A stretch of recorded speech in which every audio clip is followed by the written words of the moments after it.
Good morning guys, good afternoon. Leo ndio ile siku tulikuwa tumeingoja. Leo ndio ile siku. Na mimi nawaomba ndugu zangu wa Kenya, nawaomba. Risasi ya Kenya ni chache.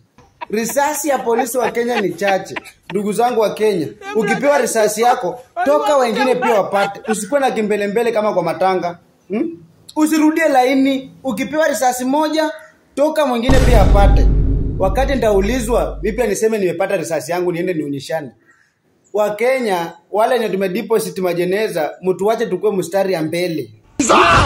Mtu wache si tukue mstari ya mbele, kwanza sisi ndio tuko sahihi kupata risasi kwa sababu sisi tushabu mali tunaingia. Ndugu yangu wa Kenya, tutaki confusion yoyote, sijui unatokea wapi, sijui unatokea Kibera, sijui unatokea wapi. Kuja na adhabu. Hii maandamano ni yetu, sisi wenye tumebuku jeneza. Mutoke mbele. Mutoke mbele. Mtu singangania risasi, tafadhali, tafadhali heshimu risasi ya mtu. Ukipewa yako toka. Acha mwingine nafasi.